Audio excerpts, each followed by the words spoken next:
En general, aquestes reaccions prenen la forma trivial i primària de l'anticentralisme i en això s'esgoten. Són rèplica improvisada a alguna inèrcia burocràtica o al desdeny agressiu d'algun visitant carpetovetònic. La seva ingenuïtat és evident. Té, en canvi, una correlació més vidriosa que anomenaríem, per entendre'ns, moral o espiritual, i que ens porta a un altre ordre de constatacions. El valencià, quan pensa en la seva entitat de poble, es troba incert, present que no és carn ni peix. No és un atzar, per exemple, que no hagi pogut produir-se un nacionalisme valencià seriós, ni que els episodis intents realitzats en aquesta direcció hagin estat flàccids i pintorescos. No obstant això, tampoc la perspectiva integradora en què venim inserits des de fa almenys 2 segles i mig no ha arribat a subsumir-nos del tot en una nova categoria global. D'aquí el marginalisme permanent dels valencians en el pla de la consciència col·lectiva. Ni el més desarrelat ni el més insensible dels homes de la meua terra no acaba d'eludir aquesta sensació d'ambigüitat. I és una ambigüitat paralitzadora, enervant. No crec que sigui irremediable, naturalment. Si ho cregués no escriuria aquest llibre, fora perdre el temps. Però cal reconèixer que constituirà una rèmora greu per al futur del país en una etapa pròxima. L'anàlisi d'aquest fenomen ens portaria massa lluny. La recessió i l'examen de més detalls i de més condicions de vulnerabilitat del valencià actual podrien ocupar-nos encara pàgines i pàgines.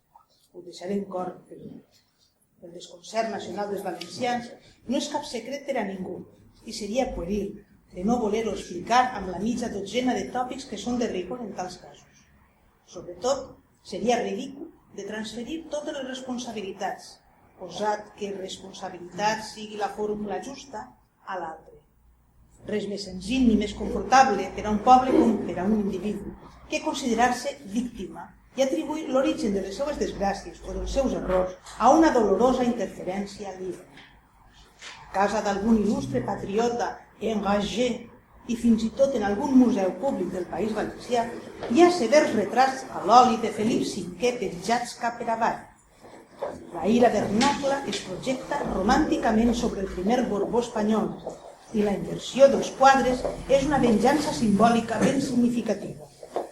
La innocència i la falta de sentit històric que aquestes actituds suposen resulten més còmiques que simpàtiques, i com a simpàtiques ja ho són, però la veritable qüestió és tota una altra. No seré pas jo qui negui la transcendència dels factors externs que hagin penetrat de manera poderosa en la vida d'un poble. Les violències infligides des de fora, invasions militars o pacífiques, anul·lament dràstic de l'autogovern, coaccions pedagògiques, fissures territorials imposades, adulteració cultural, etc., tenen sempre efectes decisius sobre la salut d'una comunitat. Tanmateix, no hem de perdre de vista que l'impacte nociu produït per aquelles pressions exògenes serà major o menor segons la resistència espontània que el cos social afectat el suposa. És un problema de defenses orgàniques, si puc dir-ho així. Molts pobles han passat per avatars, també de procedència exterior semblants als nostres, i han sabut o pogut digerir-los sense cap alteració essencial en llur personalitat. Si els valencians, al contrari, hem estat i som més tous, més dòcilment maleables davant l'acció d'aquest tipus d'esdeveniments, per alguna raó d'ésser, per alguna raó o algunes raons particulars. La nostra feblesa no depèn tant dels atacs i de les maquinacions d'un enemic hipotètic o real com d'una predisposició pròpia, anterior, que no ens permet de contrarrestar-los amb eficiència i posterior, que ens impedeix de superar-ne els resultats desastrosos.